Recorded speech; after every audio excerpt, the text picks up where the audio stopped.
Voilà, avant-dernier checkpoint, on est à 3 heures de l'Ultramag, 3 heures de la fermeture de ce grand événement qui est la Transmartinique, toujours avec Christophe Mallardet. Salut Ludo. Et puis deux invités nous ont rejoints pour ce checkpoint, Lionel Trivel.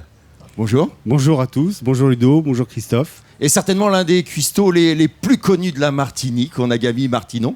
Bonjour. Bonjour à tous, et puis c'est un plaisir d'être là. Eh oui, c'est plaisir partagé.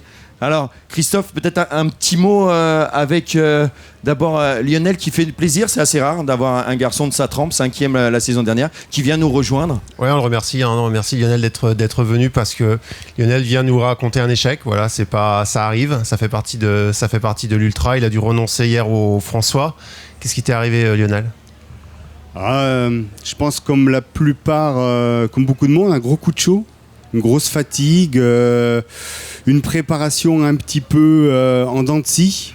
Voilà, depuis mon tort des géants, j'ai eu quelques soucis physiques, des problèmes de dos, difficiles à soigner. Alors sur ce genre de course, ça pardonne pas. Ouais, après. c'est ce que j'allais dire. Ça. Voilà. Si je vous fais un petit, on voit des images en direct, mais si je refais un petit retour en arrière, Magnéto.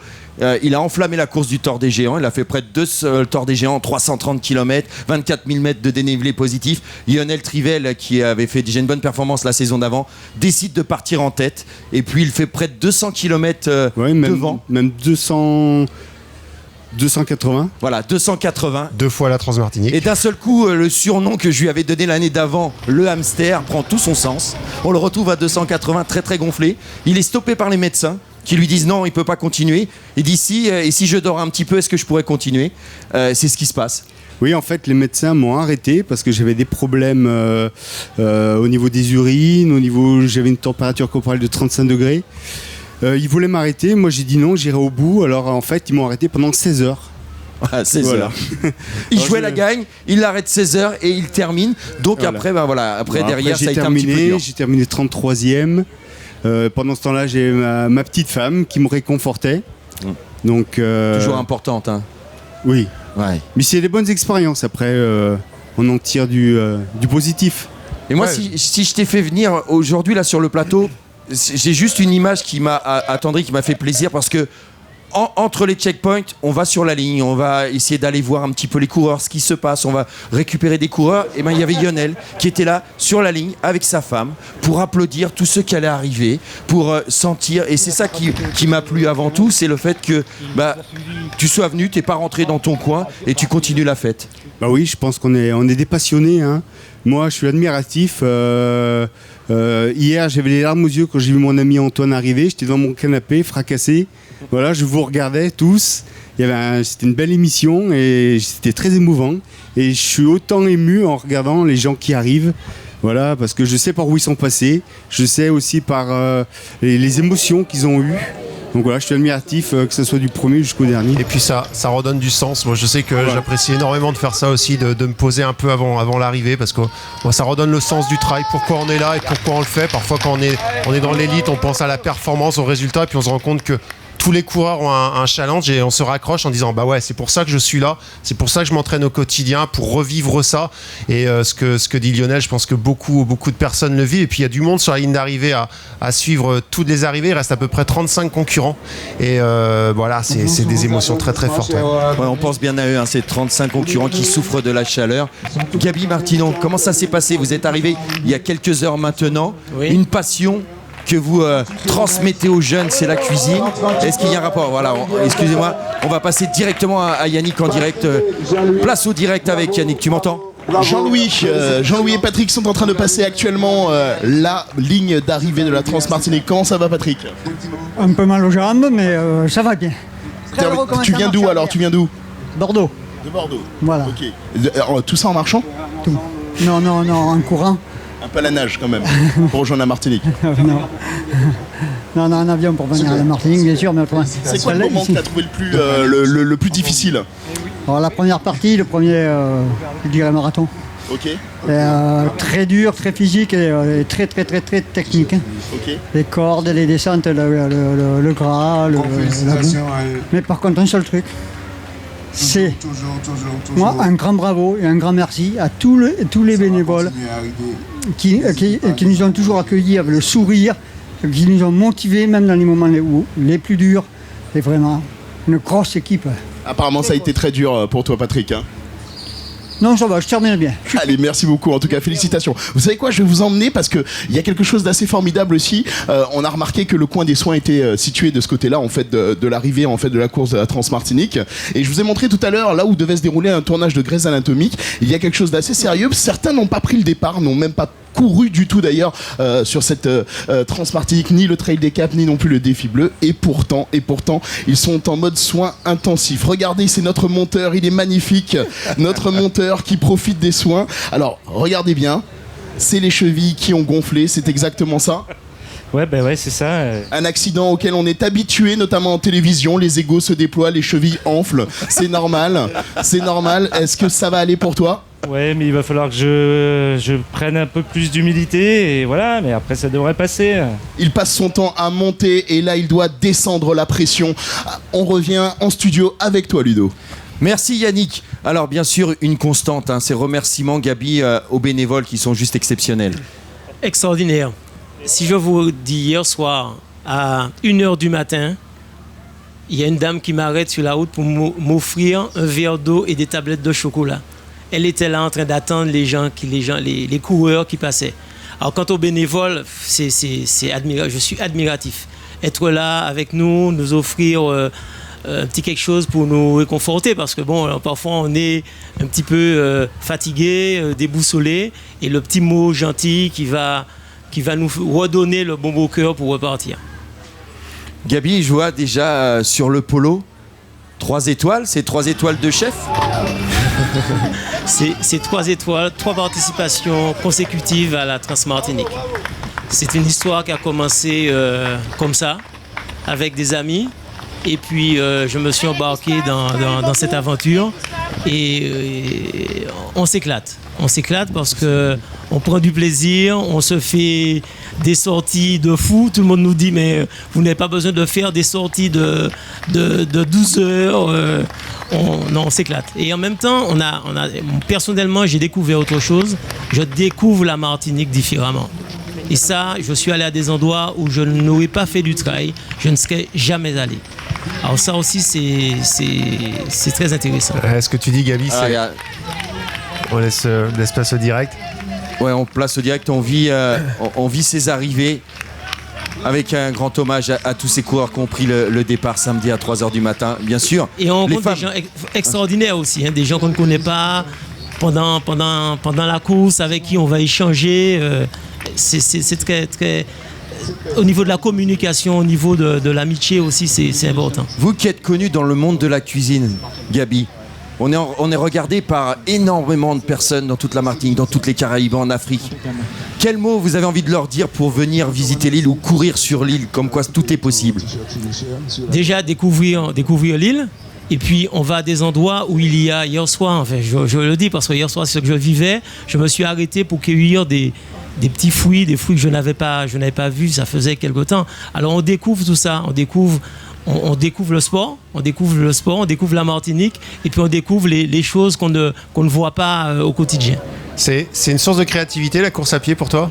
Et je pense à des recettes dans des moments difficiles. C'est ce que je voulais te faire dire, ouais. C'est vrai que quand on part sur des longues distances comme ça, à un moment, on se déconnecte, et par moments on se reconnecte, mais on se reconnecte sur des choses différentes de la course à pied, parce qu'on a un geste qui devient automatique. Ouais. Et c'est vrai qu'il y a une ouverture parfois, et on a des idées qui fusent, et ça, je crois que Lionel, il dira pas le contraire. On a les lumières qui s'allument quand on court comme ça. Ouais, tout à fait. Pour toi, c'est quoi? C'est pas une recette? Qu'est-ce qui s'est passé? Oh, ça peut arriver. Non, c'est des histoires. On pense à se dire, bon, allez, quand je vais rentrer à la maison, qu'est-ce que je fais? Ou on pense à des petites anecdotes, à sa famille. Enfin, voilà, oui.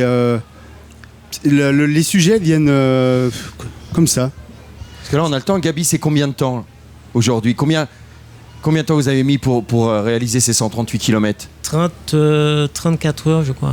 Ouais. 34 heures. On a le temps de penser en 34 heures. C'était énorme. Non, c'était énorme. En plus, hier, c'était difficile. C'était difficile. Ouais, c'était difficile. Difficile. Bon, il y a le parcours, mais difficile, il y a le jour sans. Ça, c'était. Vous êtes parti avec le jour sans. Ah ouais, c'était le jour sans. Les jambes. j'arrivais pas à manger. Ça c'est cruel aussi dans l'ultra, c'est qu'on sait à quelle sauce, pour le coup je reprends la métaphore de la cuisine, mais on sait à quelle sauce on va être mangé assez rapidement. Ouais. Bonjour ou pas bonjour, Lionel disait la même chose, il dit tout de suite j'ai vu que le dos ça n'allait pas, que voilà, que t'allais passer une journée quoi, une mauvaise journée. En tout cas, moi, je sais qui va se faire manger à la sauce Yannick Milon. Effectivement, comme tu le vois, c'est l'occasion également de se retrouver sur le salon du livre de la Trans-Martinique avec toujours Antoine, mon grand ami, toujours Soyons Fous 2 très bientôt dans les bacs. Non, pas le 2, il n'y aura pas de 2. Un monde fou dans ce salon et notamment sur cette édition de la Trans-Martinique. Alors comment ça va ? Ça va bien, ouais. Tu te rappelles que tu as un rendez-vous ? Ouais, Tu sais que je n'ai pas fini de te lancer des défis parce qu'il me semble que tu dois quand même la victoire au-delà du soutien de ta femme. Je ne t'ai toujours pas entendu à la télévision me remercier, notamment pour tout ce que j'ai pu faire pour ta carrière, notamment cette année. Oui, c'est vrai que tu as été d'une aide précieuse, surtout à la remise des dossards, je m'en rappelle. Alors tu sais quoi ? Moi je trouve que tu as véritablement une tête de vainqueur. Je trouve que tu as une tête de vainqueur et je te couronne, attention les oreilles. S'il vous plaît, on applaudit bien fort en plateau. Antoine Guillon. Ouais. Bravo. Voilà. Merci Yannick. Studio.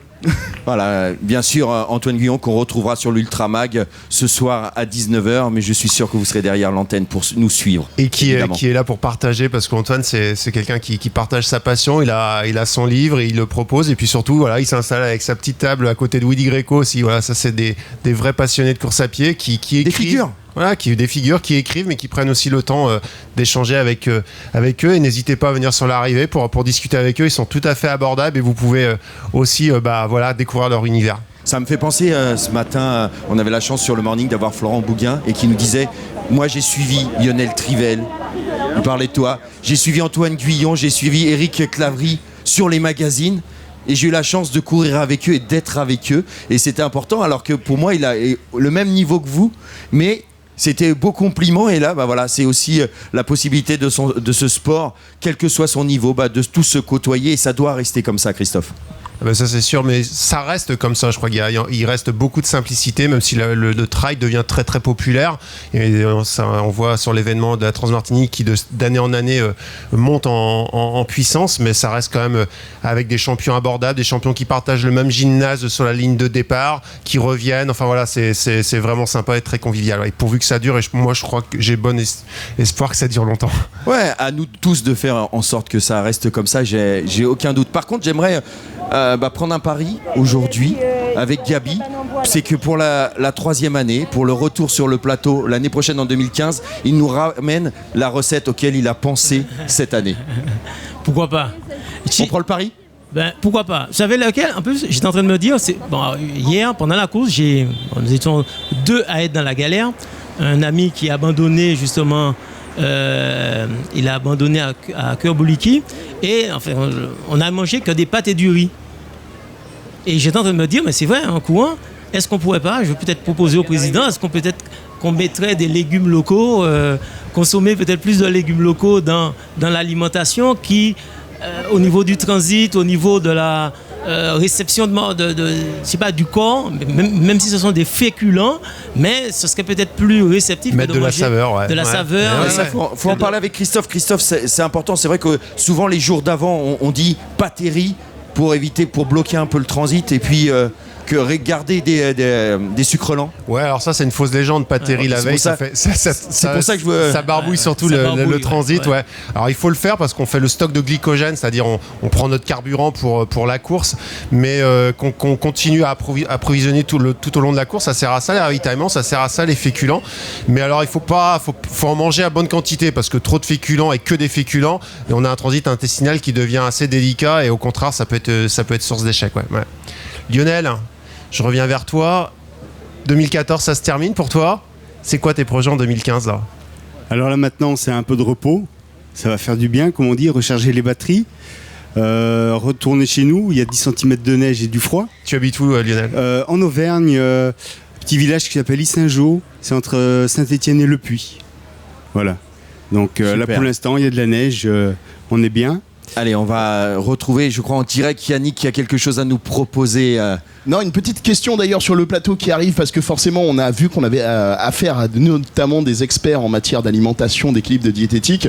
D'ailleurs, pour ma part, j'ai trouvé que véritablement l'engagement télévision, vous savez qu'on est tous soumis à une règle aujourd'hui sur lorsqu'on parle de nourriture, mangerbouger.fr. C'est bon, le contrat de Canal+ est bien rempli là cette année, avec notamment cette séquence.